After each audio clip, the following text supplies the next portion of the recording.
All right, so I'm very pleased to introduce our second invited speaker, so Wouter Castryck.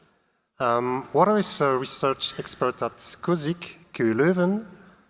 He's working on computational number theory, algebraic geometry, including their application to isogenies.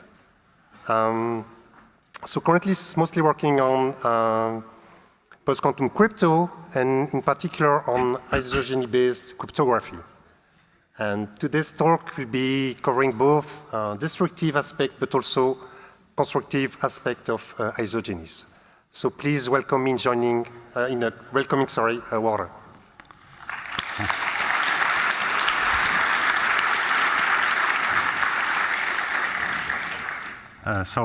Can everybody hear me?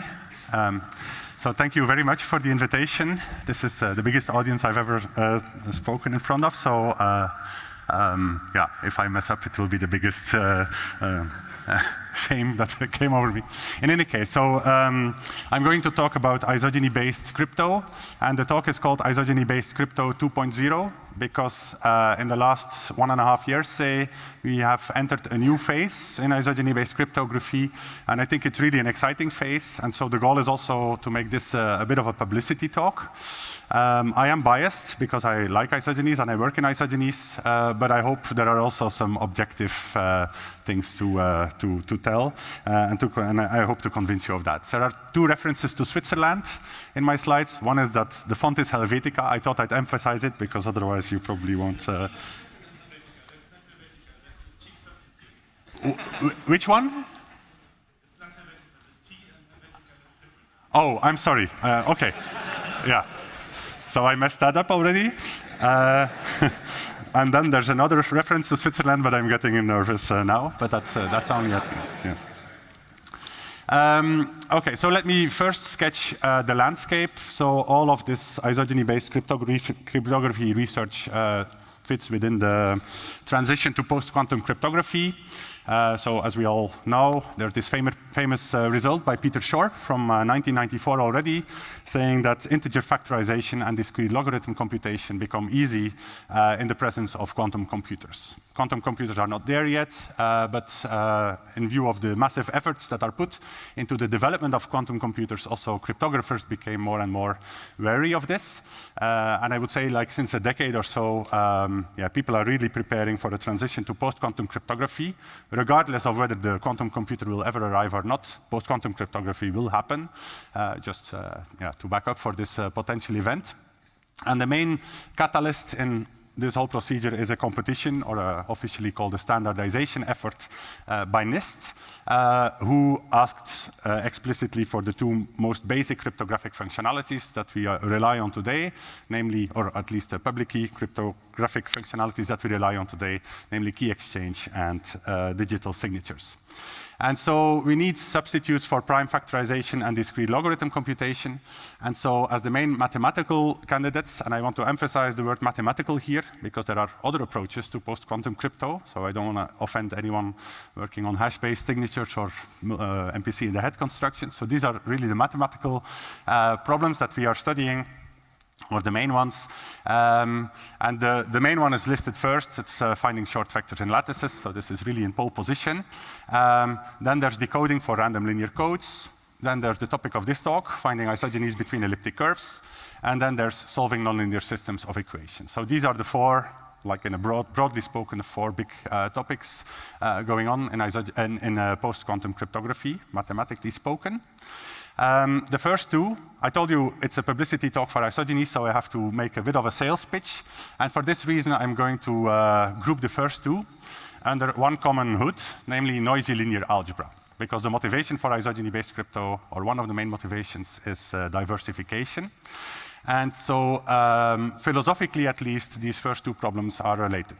Yeah, they are about linear algebra with noise, and there are also efforts ongoing on closing the gap between these 2 worlds. And if we then look at the outcomes of the NIST competition so far, it's still ongoing, and it has even been reopened, then this is what you see.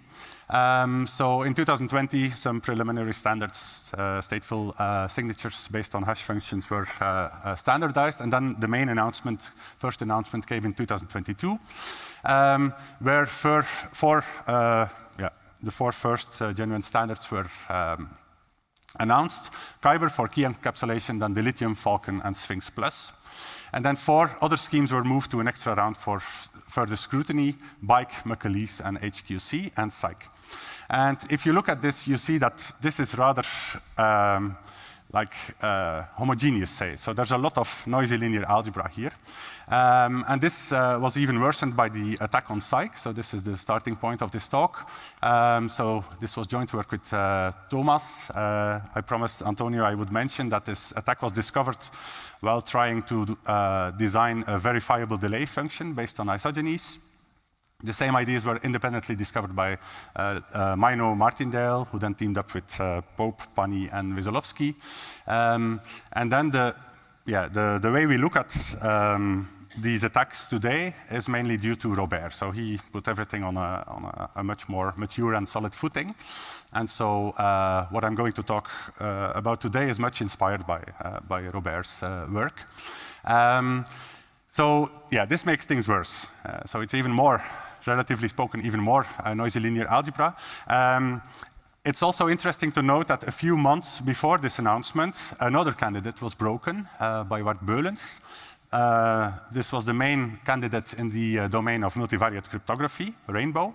And so you see that, these two red lines, they kind of really homogenize the landscape, and that's a concern. Because if something happens to lattices one day, it's not unimaginable that the same threat will also apply to codes. It's not clear, of course, but it's not unimaginable. And so there is this concern by, also expressed by NIST to really re-diversify the landscape. And specifically for signatures, they reopened the competition. So there was a new call, and submissions could be submitted in June 2023. So this is the context for isogeny-based crypto. And there is one, so after the break of Psych, there is one isogeny-based competitor. So this is like the flagship of isogeny-based crypto for the moment. SkiSign and its descendants, and I'm really emphasizing and its descendants because they are very interesting and they are improving upon SkiSign a lot. You already saw a talk by Pierrick on Monday on this. I will re-mention some of this today. So SkiSign is a signature scheme based on isogenies. And it has some good selling points. So the main selling point is that the signatures, or the combined public key and signature size is very compact.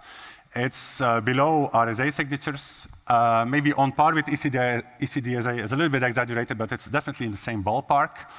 So it's very compact, and that's actually a selling point for all isogeny-based constructions. Okay, so this is really the main thing that isogenies are good at.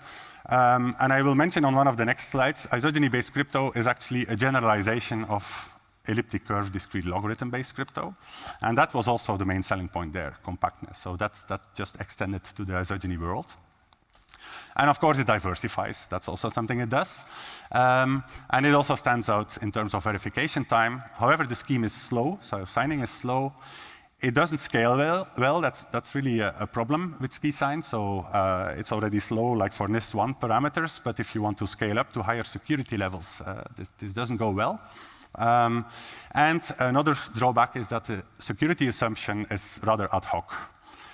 So there's a randomization procedure behind the scenes. I'll also mention a little bit of that later. The conjecture is that the outcome of that is really indistinguishable from random, but that's really an ad hoc assumption. So I think 1.5 years ago, this would really be a valid question. Isn't this like a last spasm of isogeny-based crypto? Or is it, well, the answer will be yes, but then I should formulate the question correctly. Is it more than a last spasm?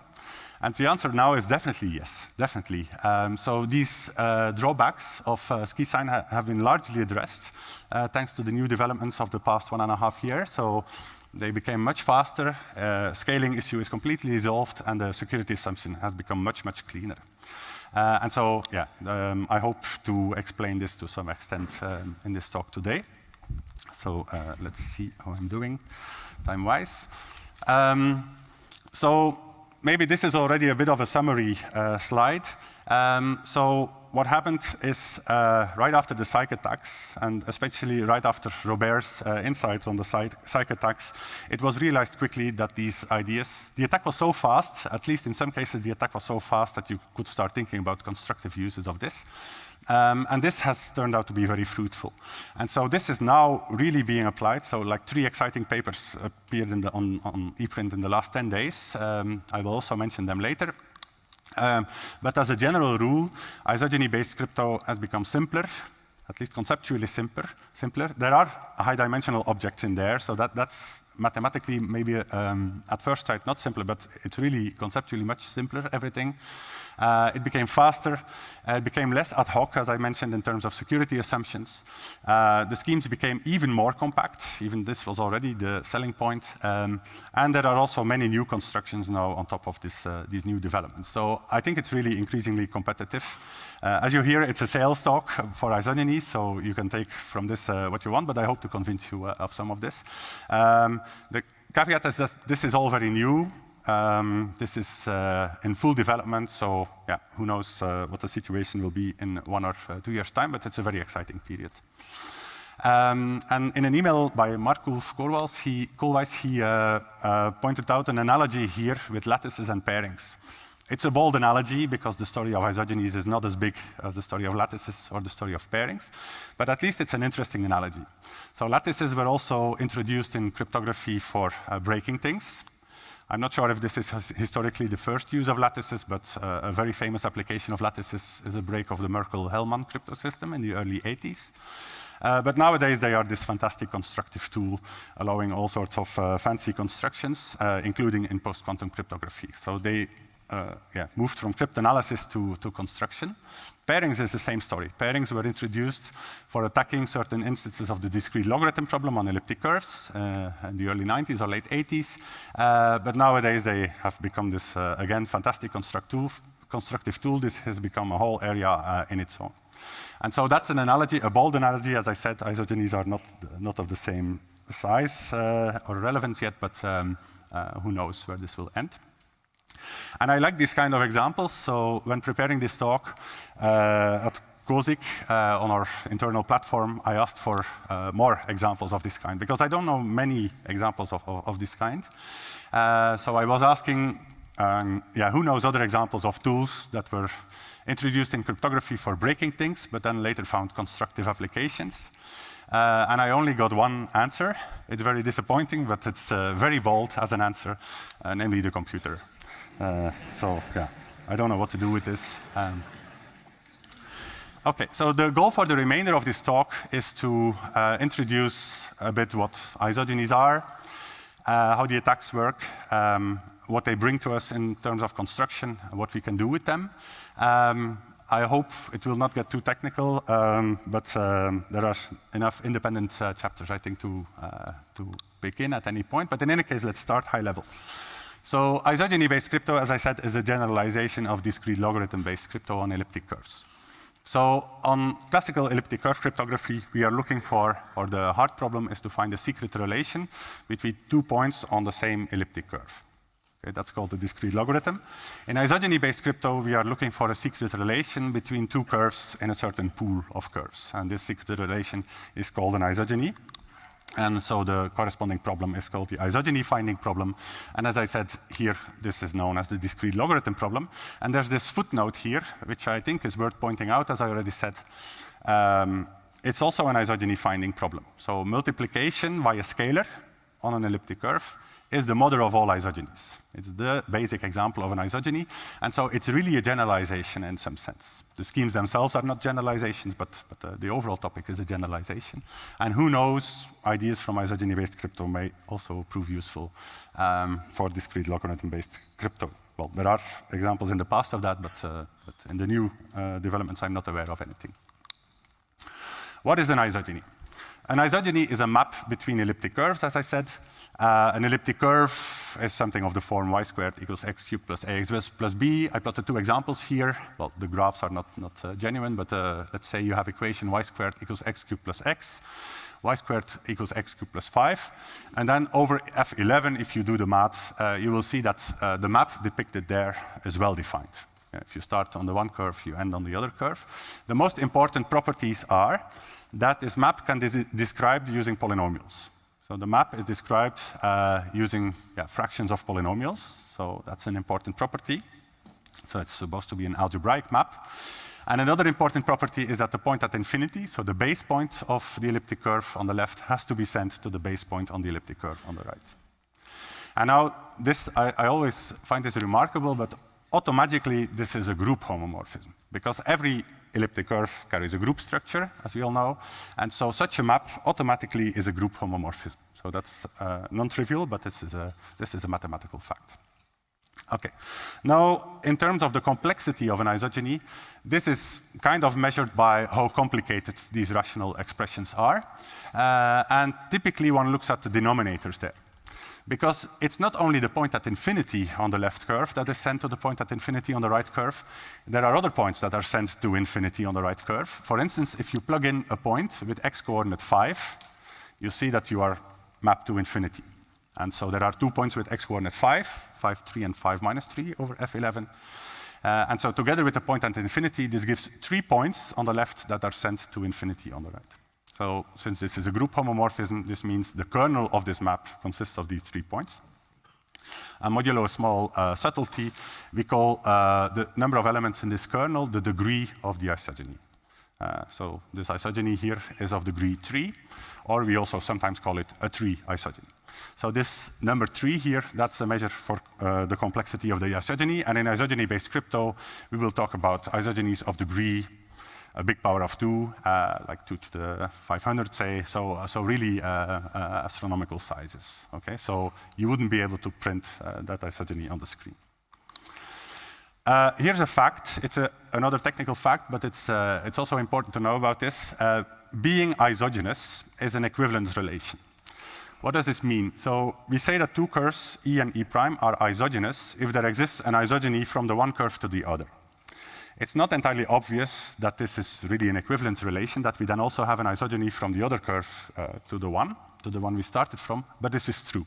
And so this isogeny that goes back, it's almost an inverse. It's not an inverse because isogenies are not bijections, they are not isomorphisms, they have a kernel, for instance, but it's almost an inverse. So there exists this map in the other direction called the dual isogeny, and if you compose them, you have not the identity, but you have like scalar multiplication on the curve. And the scalar by which you multiply is exactly the degree of the isogeny. So that's a fact, and that implies that being isogynous is an equivalence relation. Okay? And then the isogeny finding problem is the following. So you are given two. So this is the most general version of the problem that you can state. We always work over finite fields, as we always do in crypto.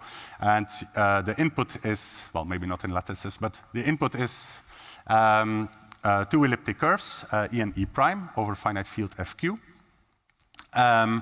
The promise is that they are isogynous. So the promise is that there exists an isogeny between them. And the question is, return, give me an isogeny. Okay, that's the isogeny finding problem. I've just mentioned for completeness that the decisional version of this problem is very easy. Okay, so it's very easy to check whether two given elliptic curves are indeed isogynous. That's just for people knowing about Tate's isogeny theorem. It's not going to be important for this talk, but the decisional version of this problem is easy. One important question, and it's really a relevant question for this talk, is what does it mean to return an isogeny? Because I said in cryptography, we work with isogenies of astronomical degree. And so the rational map of the type I printed on the previous slide, we can't expect an attacker or a user to return this expression. It's going to be astronomical.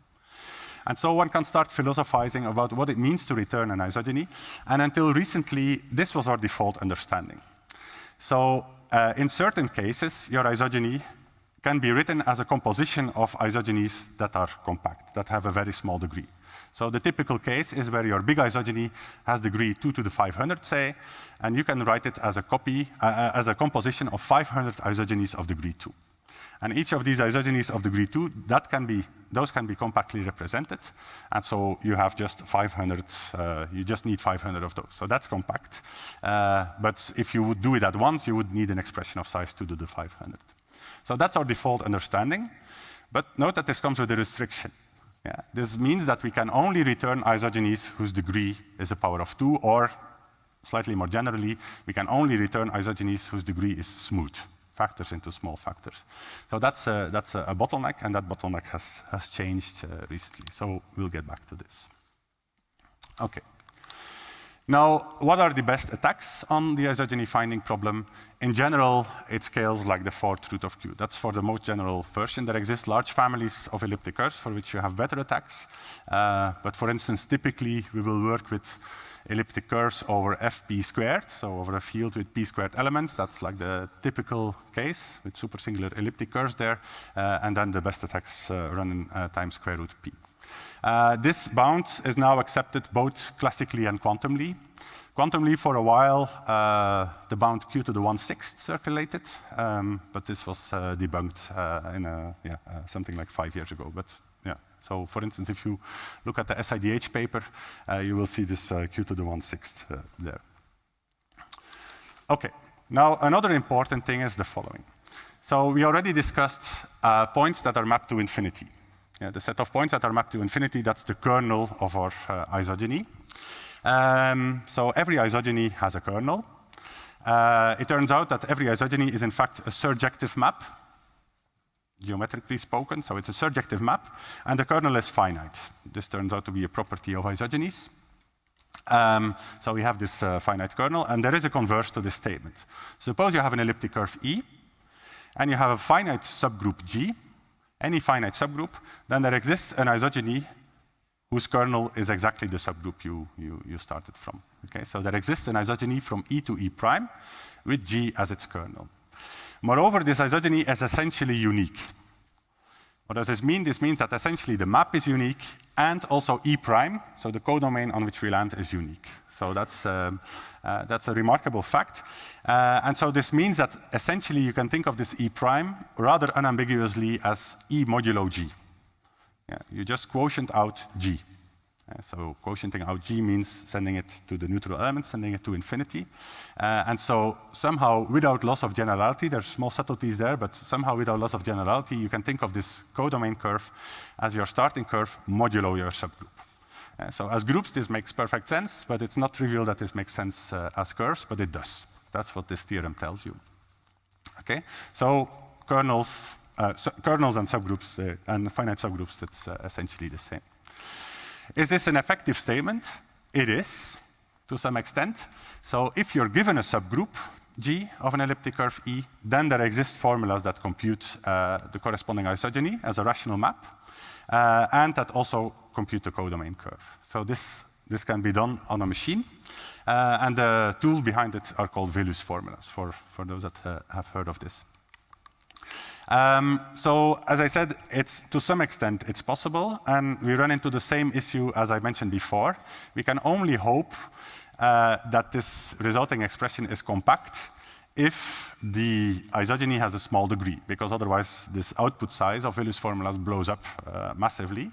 And then again, you can mitigate this by working piecewise. So if the number of elements is smooth of your subgroup G, then you can do this piecewise, and you can use Velus formulas to output your big isogeny as a composition of small degree isogenies. Okay, and that's also how we work with Velus formulas in practice.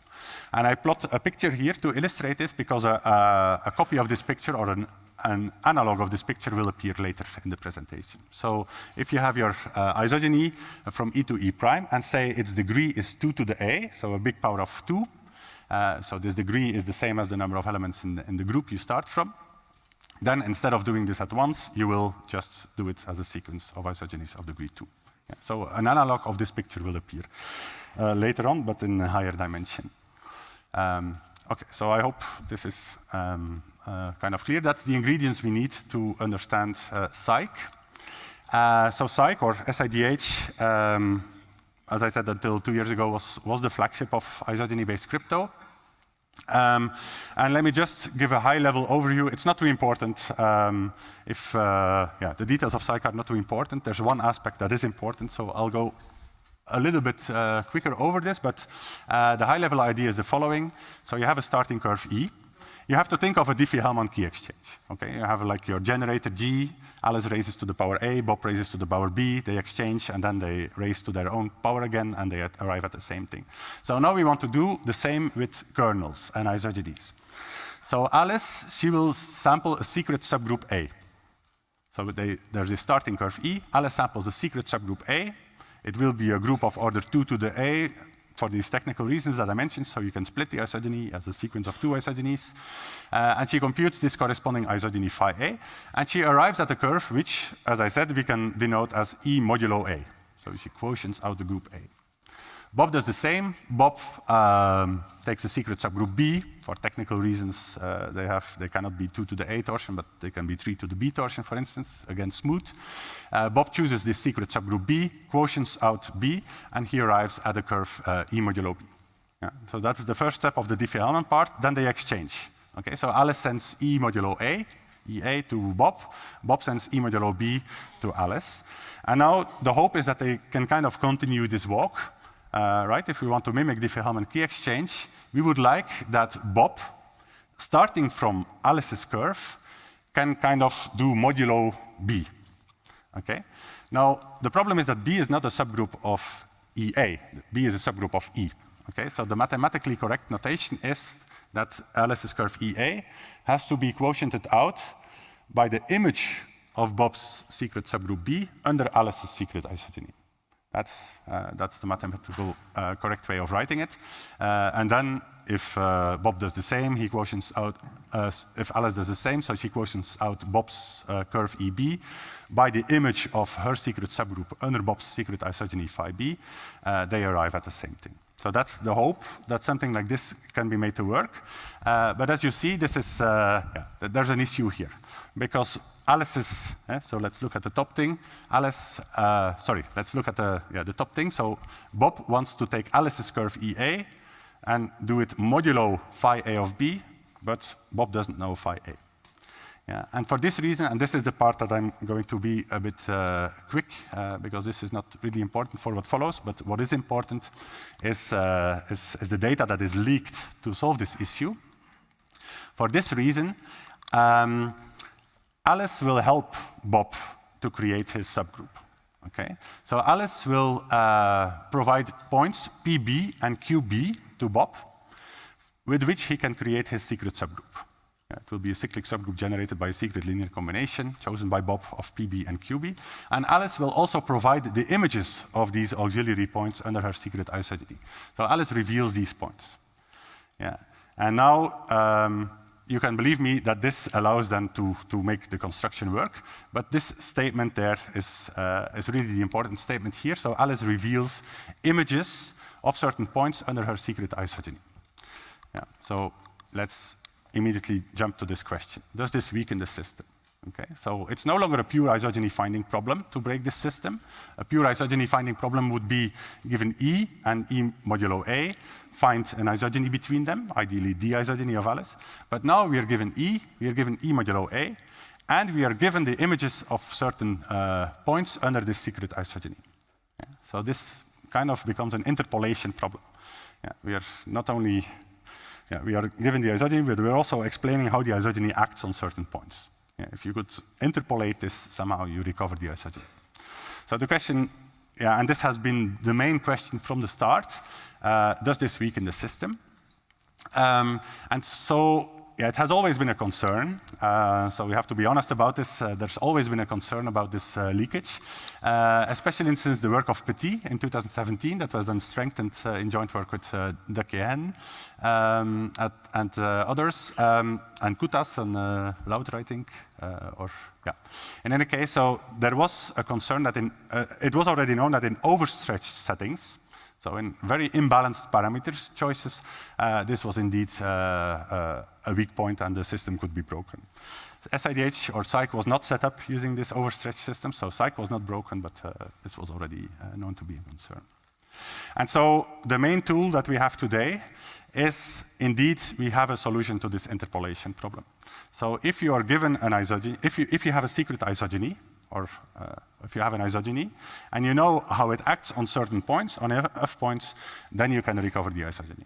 Yeah, and so that's going to be the next part of my talk, and this is what then breaks psych. So I hope this is kind of clear as a motivation. And this brings us to this lemma of Kani. So this is a lemma that was lying around since 1997, and that is more or less directly applicable to this problem, at least in certain situations. So this is nowadays the famous Kani's lemma. I don't think there was anything known as Kani's lemma before the SIDH attacks, but nowadays this is in the isogeny community really a thing. And so what does Kani's lemma mention? So Kani talks about isogeny diamonds. This is terminology from his paper, so they were really hidden gems, if you want. And what is an isogeny diamond? An isogeny diamond is a configuration of isogenies. So what goes into an isogeny diamond are 4 isogenies. So between 4 elliptic curves, we have E1, E2, E3, and E4. Okay? And so we have isogenies connecting them. And there are 2 important conditions. One condition is that the diagram should commute. This means that, for instance, going from E1 to E4, you can do it in 2 ways. You can first do beta and then gamma, or you can first do alpha and then delta. That should be the same isogeny. That should really be the same thing. So that's what commuting means. And a second condition is that these opposite edges, so both horizontal isogenies and both vertical isogenies should have the same degree.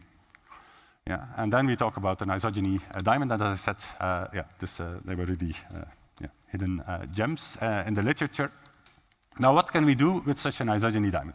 Okay, the connection with SIDH is absolutely not clear yet, but what can we do with such an isogeny diamond? Well, Kani did the following. He built a new isogeny with this, but in higher dimension. Now, there's nothing fancy on this slide. So what you do is you look at E2 cross E3. So the thing you always have to remember about Kani's lemma is the products of elliptic curves you have to take are like opposite diagonal. So you go from E2 cross E3 to E1 cross E4. And you build an isogeny between these abelian surfaces, but they are just products of elliptic curves. So they are surfaces where with an x-axis, which is an elliptic curve, and a y-axis, which is an elliptic curve. So points on E2 cross E3 are just couples of points. And so what is this isogeny doing? Well, it's sending a couple, it's doing what you would expect, I think, if you see this. So it's sending a point PQ. If PQ is a point on E2 cross E3, so P is a point on E2, Q is a point on E3, it sends it to that matrix applied to the vector PQ.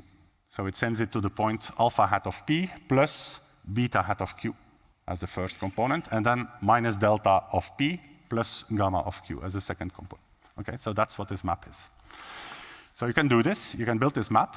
The minus sign is important, it's not a typo. And so you can check that everything is well defined here. And so now what is the statement about this map? Because there's an important sentence, the conclusion of this lemma is missing. So this is a bit of a technical statement, but I'm going to invite you to look immediately to the last line here. So what Kani's lemma does, it gives you an explicit description of the kernel of this isogeny.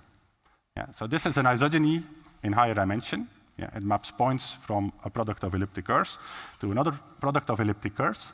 And some of these points will be mapped to the neutral element here. What is the neutral element here? It's infinity, comma, infinity. So that's the neutral element there. So some of the points here will be mapped to the neutral element there. And that's what we call the kernel of this higher dimensional isogeny. And a very interesting part here is this thing. So you see the sum of the degrees here appearing. That's the magic of Kani's lemma. So the kernel of this map is described in terms of points of order the sum of the degree of alpha and the degree of beta. And that's something which is then totally new. Until 2 years ago, we understood that degrees of isogenies, you can manipulate them in a multiplicative way. If you compose isogenies, the degree of the product will be the product of the degrees. And so we thought of the degrees as something very multiplicative always. But then suddenly there's this lemma saying that you can do something by adding degrees of isogenies. So the kernel of this big map is expressed in terms of points of order degree alpha plus degree beta. Okay, so this is an abstract statement. It's not a trivial statement. It's not super deep either. That's why it's called a lemma, but it's not a trivial statement. There are some subtleties here, especially with this word PP that I'm not going into the details about. But the conclusion is you can add degrees here. And so let's immediately apply this, which I hope will illustrate the SIDH attack then. So let's attack Bob's secret key. So Bob's secret key was an isogeny phi b from E to a curve EB that he made public. Yeah? And because of this constructive issue in SIDH, he also has to publish how phi b acts on certain points PA and QA, and those are the auxiliary points for Alice to create her group. So what are the parameters here? Bob's secret isogeny is of degree 3 to the b, so the degree of phi b is 3 to the b, and the points PA and QA, they are of order 2 to the a, because that's what Alice then uses to construct her secret isogeny. And he publishes the images of those points under his secret isogeny. So now let's explain how to solve the interpolation problem here, but I'm going to make a very strong assumption, but you can believe me that the general case has exactly the same ingredients. So I'm going to make the assumption that 2 to the a, so the order of Alice's points, minus 3 to the b, the degree of Bob's isogeny, is a square. That's super unlikely, but it's the nicest case to explain. And you can also do things if that's not the case. So let's assume that this difference is a square. What you can do? You can then consider the following isogeny diamond. And it's really a trivial diamond. So let's explain why it's trivial. So the top line is Bob's secret isogeny. The bottom line is again, it's a copy. It's again Bob's secret isogeny. Okay, so it's really a copy. And what are the vertical arrows? They are multiplication by x. Okay, so they go from E to itself, multiplication by x, going from EB to itself, multiplication by x. Now, to be a diamond, we have to check two things. First of all, the diagram has to commute. So first applying phi b, and then multiplication by x, or first applying multiplication by x, and then applying phi b. That's the same thing, but that's obvious because it's a group homomorphism. And then the second thing we have to check is that the degrees of the horizontal arrows are the same and the degrees of the vertical arrows are the same, but they are essentially the same maps. So that's also true. And so then Kani says something about, so Kani builds a higher dimensional isogeny whose kernel is described in terms of points of a certain order. And what is the order? The order was the sum of the degrees of phi b and multiplication by x. The degree of phi b, that's for 3 to the b. The degree of multiplication by x, that's x squared. Yeah, that's a fact. And so 3 to the b plus x squared, by assumption, is 2 to the a. Okay, so what Kani says is this big dimensional isogeny, its kernel is described in terms of points of order 2 to the a. But 2 to the a is exactly the order of the points on which we know how the isogeny acts. Yeah, and so if you look at Kani's kernel, everything is in green here. So this is just a copy from the last line of the previous slide. So it gives you the kernel of this high dimensional isogeny, while everything in that kernel is known, thanks to this interpolation data that is provided. So this Kani thing is known, and so Psych is on fire. So I have one more slide on this to illustrate how this works in practice. So this is then the corresponding two-dimensional isogeny of Kani. As I said, we go from a product of elliptic curves to a product of elliptic curves. So, and in this case, because both diagonals have the same curves in there, it's really from the product to itself in this case. And the kernel is written there. We know the kernel thanks to this interpolation data. And now this is an isogeny of degree 2 to the A, say. The technical terminology is a 2 to the A, 2 to the A isogeny. That the copy of 2 factors 2 to the A there refers to the fact that we're in dimension 2. But you can think of it as an isogeny of degree 2 to the A. And as before, as in the elliptic curve case, this is a very big degree, so we can't compute this at once. But there exist analogs of Velouz formulas that allow us to do this step by step. Yeah? And then this is the analog of what you have in the elliptic curve case. And this is my only mention of abelian surfaces somehow. So products of elliptic curves are special cases of abelian surfaces. But most abelian surfaces are not products of elliptic curves. And so if you start decomposing this walk, you will have to pass through objects that are not products of elliptic curves, but that are Jacobians of genus 2 curves. Okay. For those knowing about Jacobians of genus 2 curves, that's just something you have to cope with when doing these isogenies, but the formulas, they exist for doing this, so that's all fine. Yeah? And so once you have computed this big isogeny, you can just simply extract phi b from this. It's there as a component, and you can really do that. Okay, so that's the attack. Now let's summarize. So this was just a very special case. And so with follow-up work, so thanks to Robert, then there's follow-up work by De Feo, Fuoz, and Pani that Boris talked about on Monday. And then we have follow-up work. It's not written down yet, but the theorem has crystallized. So basically what it says is that if you have enough interpolation data, you can always recover the isogeny. Yeah. So if you know how the isogeny acts on at least 4D plus 1 points, where D is the degree of the secret isogeny, then you know how the isogeny acts. Yeah. So that's kind of the summarizing theorem. So this is optimal. But okay, just as the bottom line, isogeny interpolation is efficient. There are some, it's not always equally efficient, so I'll get back to that, but it's, in theory, it's efficient. Okay, now let's go back to our original question, how to return an isogeny, how to represent an isogeny. And so this is the thing that really has changed over the past 2 years. So I already mentioned this, so let's recapitulate. So an isogeny a priori is a rational map. So you have to describe it using these complicated polynomial expressions. So that's the definition. And that's one option to return an isogeny. But this complexity grows enormously. So the size of this object is O of D, where D is the degree of the isogeny, and D will be a big power of 2, as I said. So that's only feasible if D is smooth. Are there other options to, as I said, that was our default understanding. Are there other options to represent an isogeny? Well, I mentioned this fact that an isogeny is completely determined by the kernel. Yeah, so to describe an isogeny, you could also just give the kernel. And giving the kernel doesn't really necessarily come with the restriction that you have to restrict to kernels of sizes that are smooth. You can just, practically really write down kernels of sizes that are not smooth. So that works. In some cases, the issue here is that the kernel might sometimes consist of points that live over a massive extension. So that's a new issue here.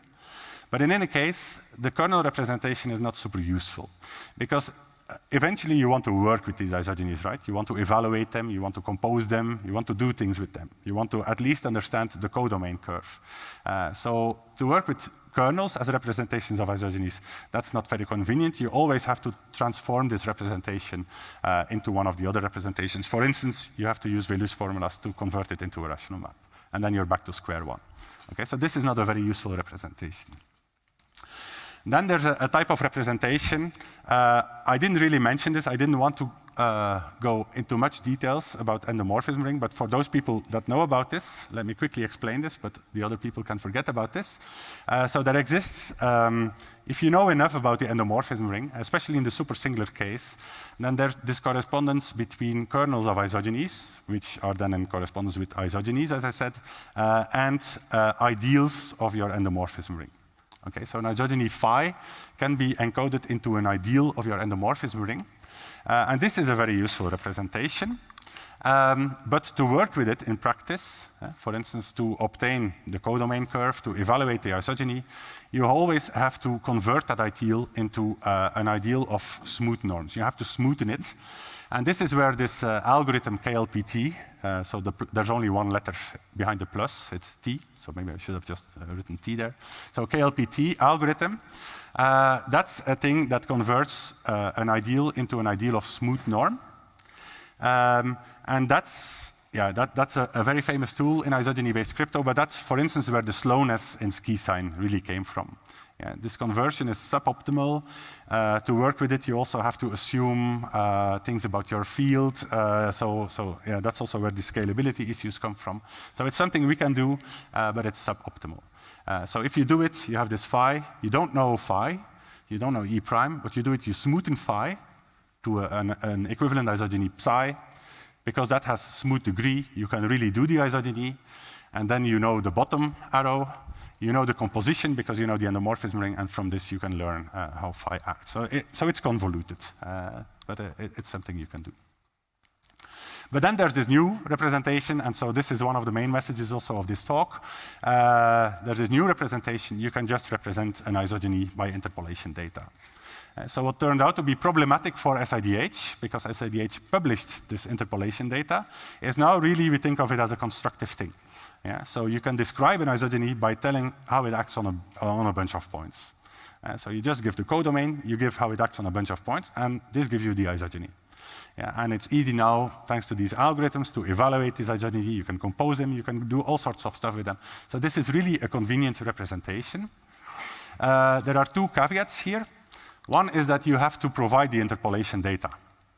Okay, so to describe an isogeny in interpolation form, you first have to generate this interpolation data.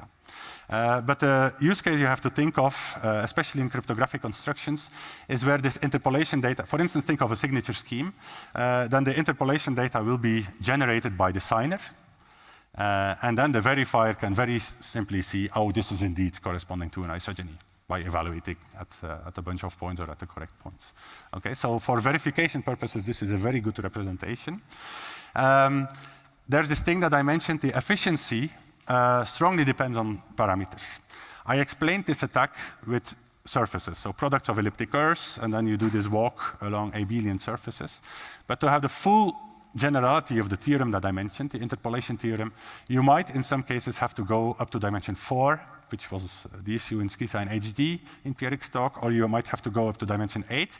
And so this is really suboptimal. That's, in theory, this works in polynomial time, but that's, especially dimension 8 isogenies have, as far as I know, never been implemented. So this is something you don't want to do.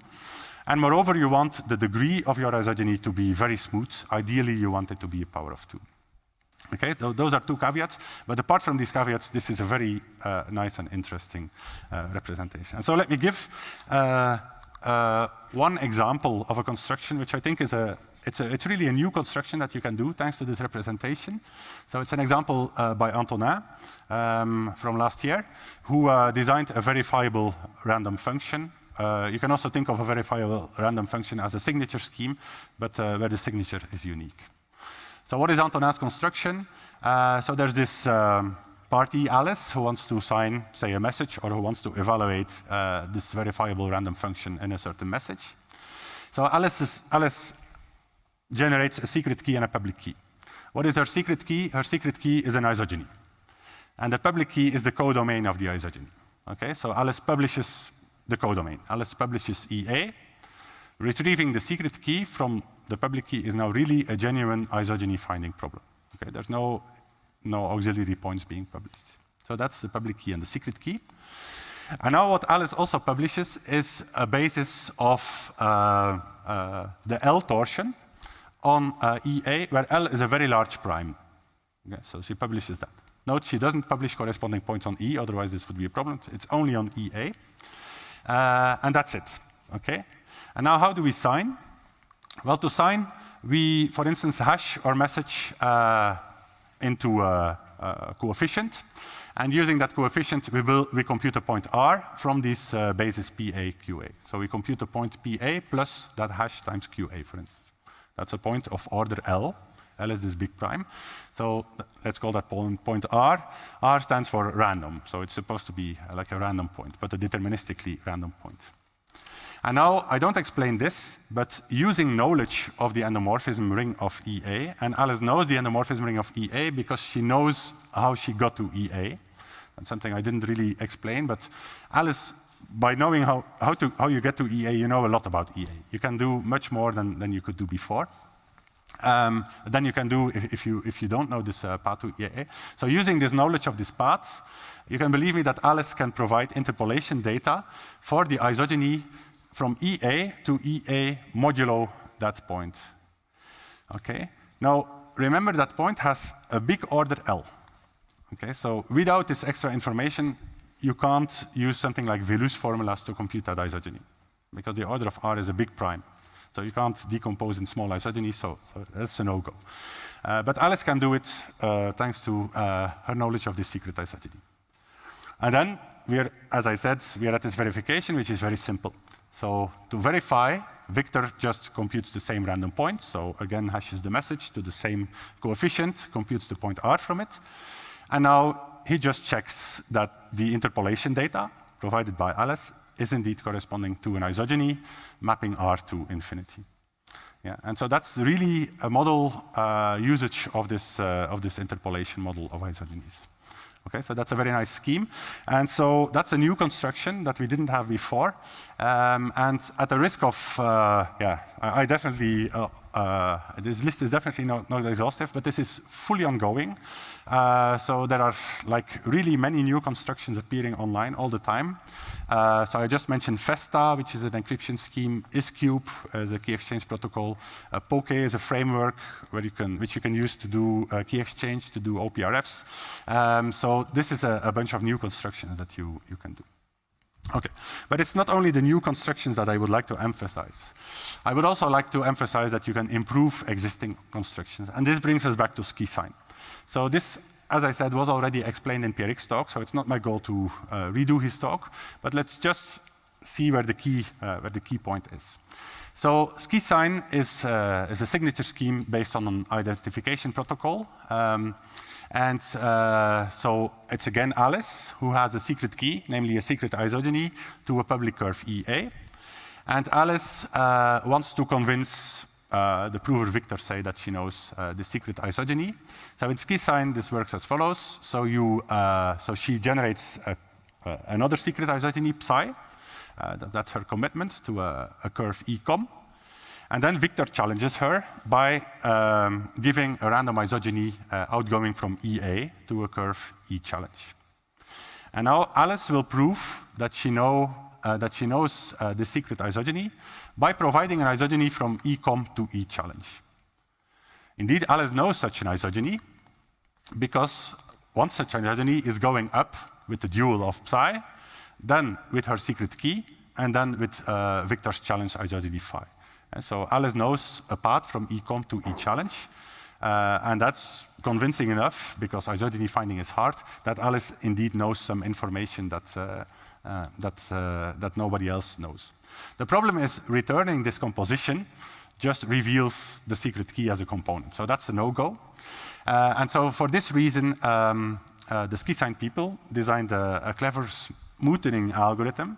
It's inspired by the KLPT algorithm, but the KLPT algorithm is not good enough because it would still leak the secret isogeny. So they came up with something called generalized KLPT for smoothing this isogeny. You also want it to be smooth pre-2022 because you want Victor to be able to verify. Yeah, and verifying an isogeny was only possible for smooth degree isogenies in that time. So this generalized KLPT algorithm takes this big composition and smoothens it in a kind of random way. But this was slow. This is the source of the scaling problem. I think this was also a bit of a worry there, that the security assumption was basically that the scheme was secure. In the sense that the assumption was that this generalized KLPT algorithm indeed produced stuff that was indistinguishable from random, but there was no real backup for this. And so now in SkiSign HD, this is completely get rid of. So instead of smoothing this composition isogeny, you can now just take any random equivalent isogeny. You don't have to worry about the fact that it's smooth anymore, and you provide interpolation data for it. And then Victor can verify, because smoothness is no longer a requirement for verification.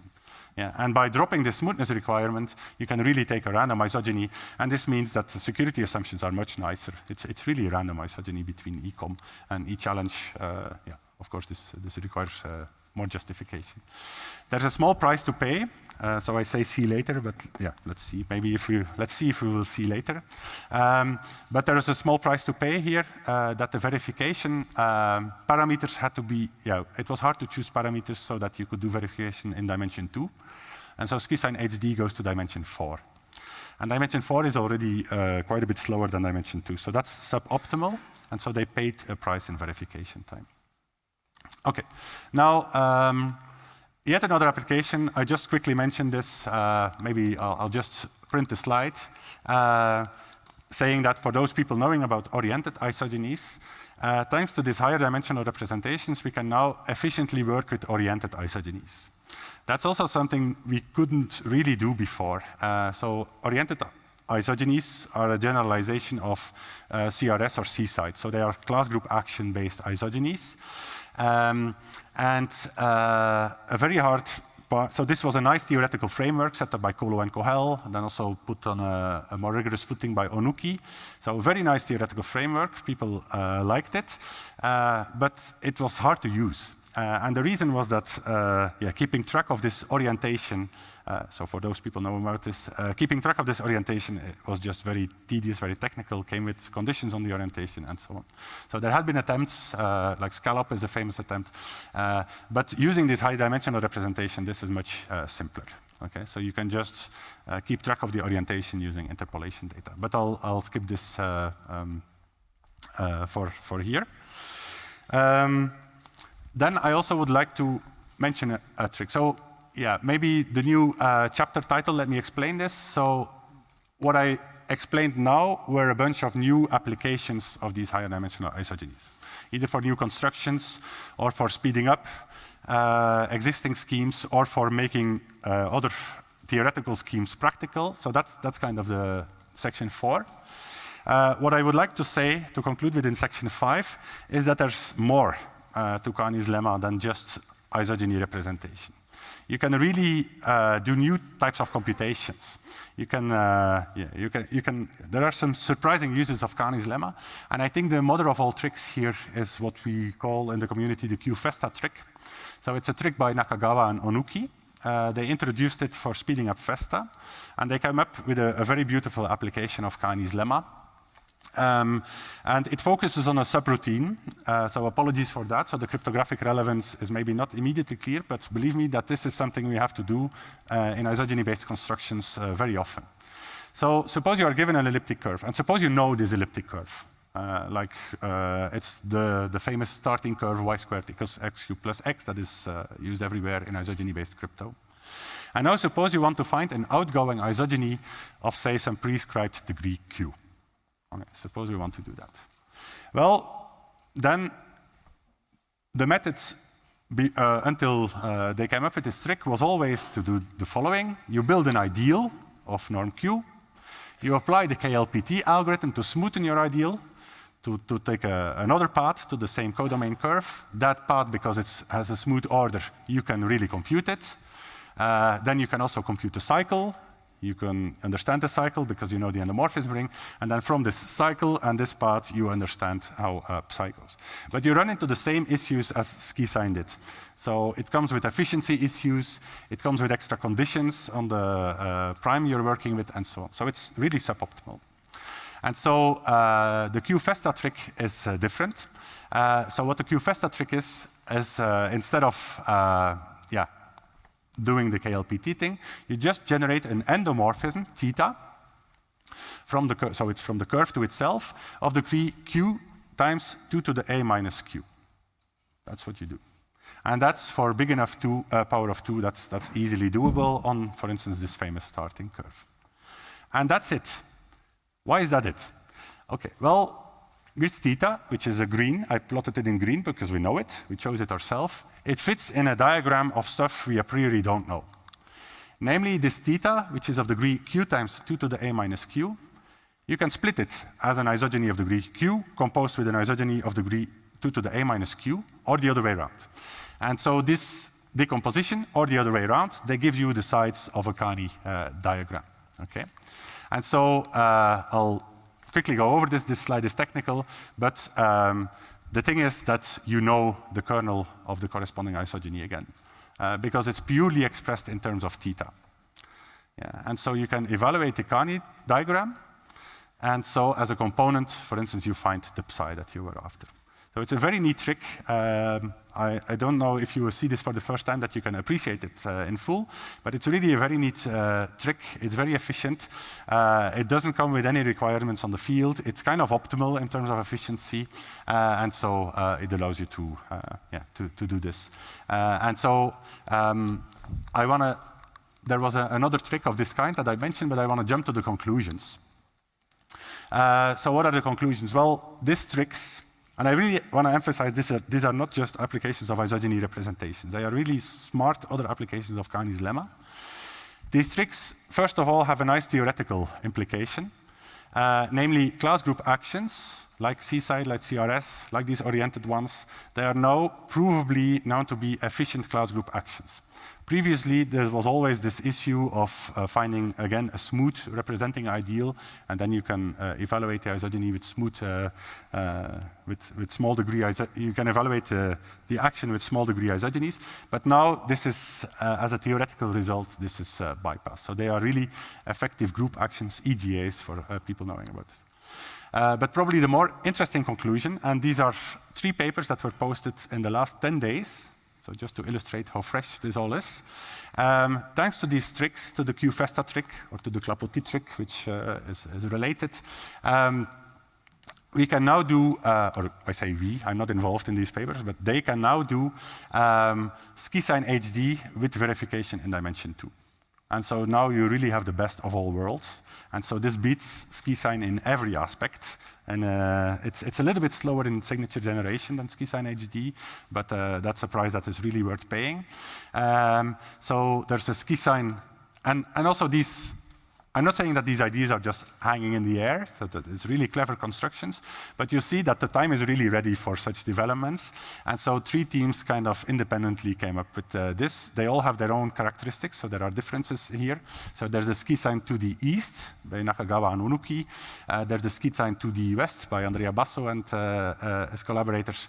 And then there's the ski prime to the by Duparc and Fuotstra. And so this is, yeah, I'm not involved in these projects, but this seems that this is yeah, kind of the future of ski sign.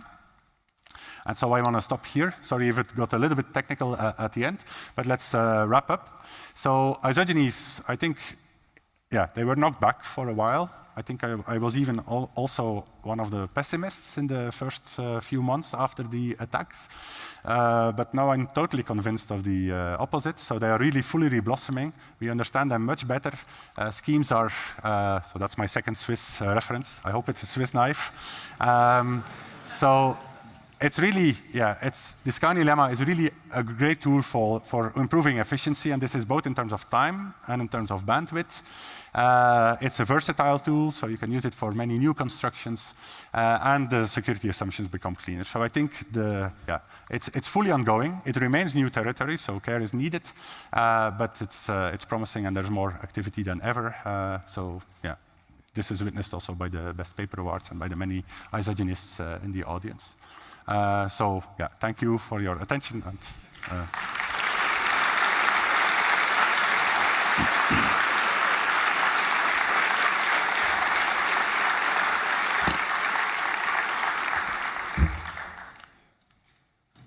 Thank you very much, Wouter, for this talk.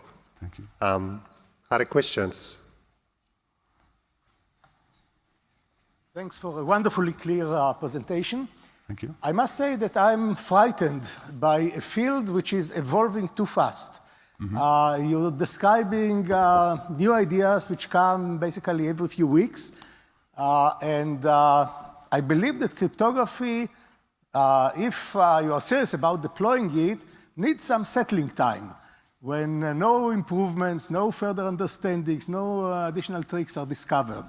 So aren't you worried about a field where new discoveries are made every couple of days? Yes, I would definitely not standardize this right now. I think it's way too early. I think this also applies to other submissions to the NIST competition, I think. I also have the impression that NIST is a bit in a less of a rush than they were at the beginning. Maybe also because the development of quantum computers is not going as fast as was initially feared. So I think it's really true, yeah, we should really take our time with this. Security-wise, yeah, construction-wise, this is now a fantastic tool. We can do all sorts of things, but security-wise, it's really too early to tell. And if things like Kani's dilemma were still to be discovered, then there's maybe other things to be discovered. So yeah, I totally agree. And the longer the NIST competition lasts, maybe the bigger the chances will be that this will. Yeah. Thanks again for the wonderful talk. You mentioned in passing that point counting algorithms and Tate's thesis, Tate's lemma, tells you how to test isogenies. I was curious if there's any insight in the other direction. For instance, do the new tools inform point counting? For instance, I saw that there were lots of abelian surfaces in the graphs that you were traversing. Can you sample an abelian surface with a known number of points? So the abelian surface we work with, they are so-called super special abelian surfaces, which arise as products of two supersingular elliptic curves. And so there is nothing special about their number of points. We understand that very well. So your question is more general about types of abelian surfaces we don't use here, because we are not doing discrete log-based crypto. Your question would be more relevant for discrete log-based crypto. So are there CM-type constructions for abelian surfaces with a given number of points? I think there are. I think there are with Hilbert modular surfaces, but I don't. It's not directly related to this topic. Yeah. Thank you. Thanks so okay, maybe I'll ask another question that is related. So, for instance, if you look at Scoop's point counting, to compute the trace of the Frobenius, you use the division polynomial, which is the rational representation of the L torsion. Like, does your new interpolation representation of isogenies lead to better point counting in general? Not that I'm aware of, but we do benefit from, in some branches of isogeny-based crypto, we do benefit from efforts that were put into improvements over Schoof's algorithm. For instance, improvements due to L keys for point counting.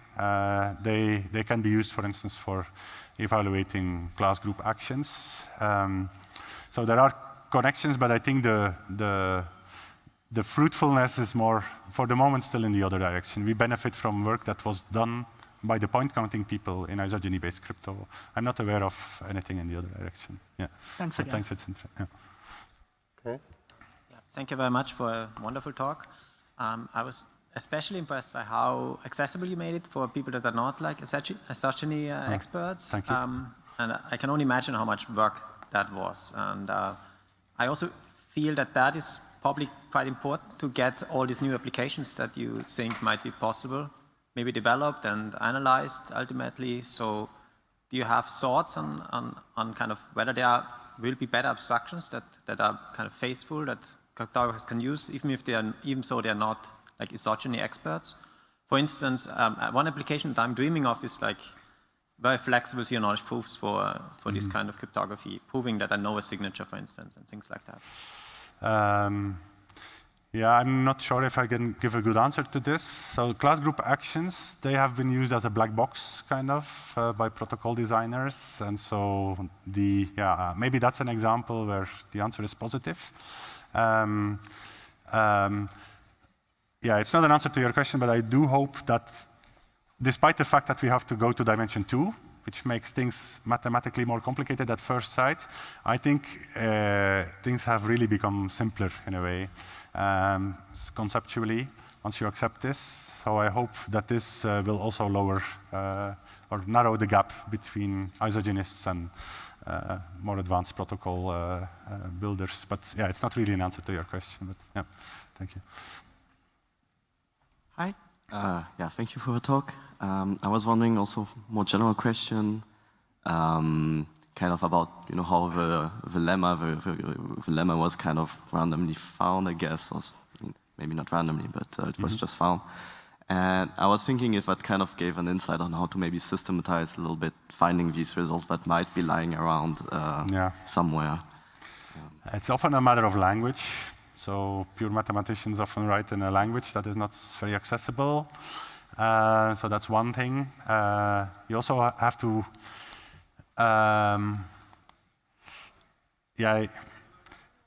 you also have to. I think there should be a growing awareness of the big problems we have among mathematicians. That would help.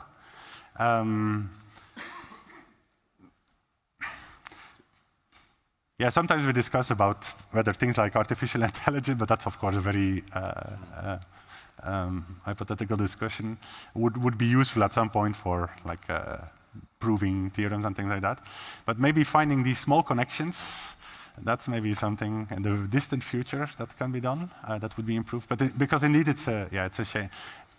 I think on Monday there was a similar talk by I don't remember who it was, by a theorem that was known in the mathematical community, and then people recognized, oh, this can be applied to our problem. So there's probably many examples of this. Yeah.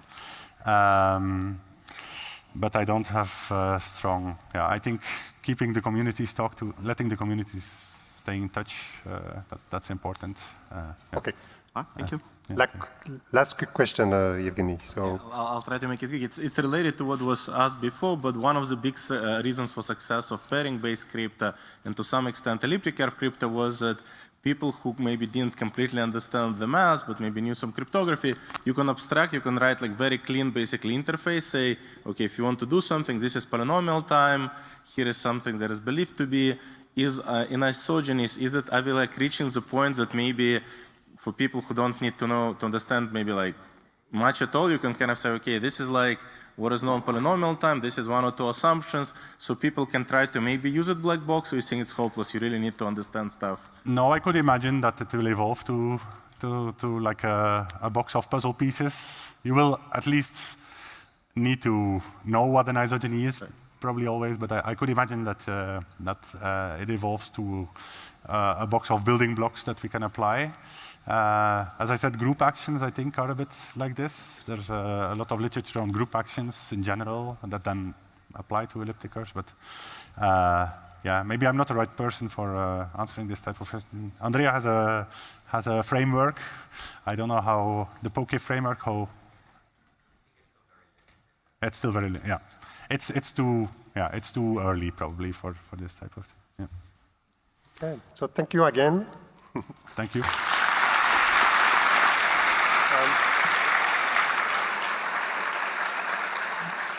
Just quick announcement. So before leaving, so I'd like to remind you that there will be a mentorship lunch in room number 2.